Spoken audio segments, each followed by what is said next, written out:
Prof. Triatni. Selamat malam. Oke, saya akan ke Prof. Kuncoro terlebih dahulu. Prof. Kuncoro, di petisi Bulak Sumur disebutkan ada tindakan menyimpang terjadi di pemerintahan Jokowi. Penyimpangan seperti apa yang ditengarai oleh Prof. Kuncoro dan kawan-kawan dari UGM? Banyak, Mas. Yang pertama mencela-mencele. Kemudian? Tidak. Karena apa? Sebagai seorang kepala negara, itu sabdo pandito ratu, apalagi dia orang Solo. Gitu. Yang kedua, kasus MK. Itu sudah semuanya cacat. Gitu. Dan kasus MK itu sebenarnya mengajarkan pada kita bahwa hasil itu tidak pernah meninggalkan proses. Gitu. Kemudian yang berikutnya dari situ pembenaran. Jadi intinya banyak kebohongan-kebohongan yang dilakukan atas nama yang namanya bansos, atas nama yang namanya kampanye, tidak boleh kampanye, nama tidak boleh berpihak, tetapi semuanya dilanggar. Karena itulah apa? Kita dengan cinta kasih kita sebagai orang UGM, karena semuanya kan orang UGM di situ. Ya. Karena itu kita jangan sampai nama baik UGM itu hancur. Karena itu apa? Kita ingatkan. Bahkan yang saya sakit itu adalah ketika kemudian dikatakan kita partisan berpihak. Kita berpihak pada siapa? Yang di nomor 01 itu ada Anies dan Muhaimin, UGM. Kemudian di nomor 3 itu ada Ganjar Mahfud, itu UGM. Kemudian nomor 2 itu adalah ada representasi dari Gibran, namanya Jokowi. Saya katakan representasi, gitu. Tapi ada juga di situ ada tokoh partainya, itu ada misalnya Erlangga Tarto. Kemudian ada yang dibalik siapa, Pak Jokowi, ada semuanya orang-orang UGM. Oke. Kalau semuanya tidak diingatkan, UGM yang hancur. Karena itu dengan bahasa kasih, ayo Pak Jokowi, kita kembali ke nilai-nilai UGM dan jati diri. Ayo Pak Jokowi, kita jalankan saja demokrasi Pancasila dengan baik sehingga tertolong. Tapi malah tanggapannya seperti itu. Jadi saya khawatir yang terjadi adalah malah menjadi semakin tidak karu-karuan. Jadi ini kekecewaan UGM terhadap alumni UGM Presiden Jokowi gitu, Prof. Kun? Betul sekali. Kalau dulu kan kita puja-puja, Mas. Kita puja-puja. Barangkali kesalahan fatal kita kalau menempatkan dia terlalu tinggi sehingga dia tidak pernah salah. Nah, karena itulah maka sekarang mumpung ingat. Sebetulnya ini bukan yang pertama. Pada bulan Oktober, Dewan Guru Besar UGM sudah membuat integritas dan budaya malu. Karena setelah kasus Gibran, itu juga tidak ada respon.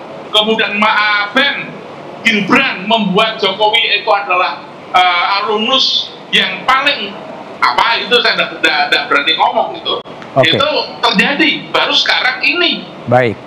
Baik, Prof. Kun, saya ke Prof. Tuti ini dari Jogja, saya ke Jakarta terlebih dahulu ya. Depok. Ada di Depok ya, Depok. Oke, Depok. Ini Prof. Tuti juga menyoroti etika kehidupan bernegara dan tatanan hukum yang hancur. Betul, hancur. Iya. Kami mendengarai telah terjadi penggunaan hukum sebagai alat ya. Itu bukan untuk social engineering, tapi political engineering. Karena tadi yang disebutkan, saya mengamini yang disebutkan oleh Prof. Kuncoro tadi.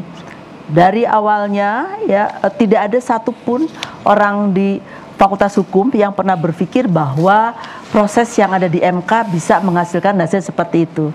Nah itu nanti pakarnya Bu Susin yang tentang hukum tata negara.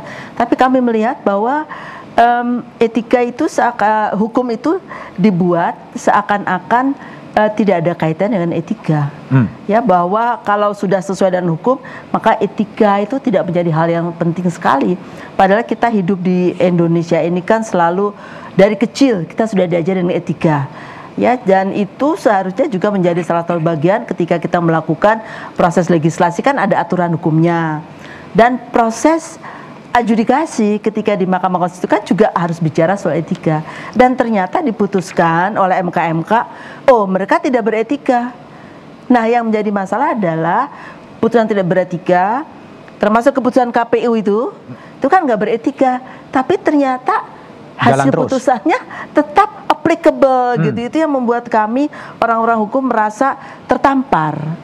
Ya, karena ilmu yang kami coba kembangkan, kami teliti dan kami manfaatkan untuk kebahagiaan masyarakat, ternyata bisa digunakan sebagai a tool of political engineering. Semacam rule by law ya. Ya. Kalau dari Makassar, Prof. Triyatni, ya apa yang sebenarnya dirasakan oleh Universitas Hasanuddin, atau kalau tidak boleh menggunakan universitas ya Prof. Triyatni, apa yang dirasakan sebetulnya sampai juga menyuarakan petisi dari Makassar? Iya, kami jauh memang dari Jakarta, tetapi itu tidak berarti bahwa kami tidak mengikuti perkembangan negeri yang terjadi. Ya, jadi selama 9 tahun kita semua menyaksikan bahwa institusi-institusi negara ditabrak, institusi negara yang seharusnya ditujukan untuk memberi rasa keadilan kepada masyarakat, kemudian diobrak-abrik untuk dan direkayasa untuk tujuan kepentingan personal dari Presiden Jokowi.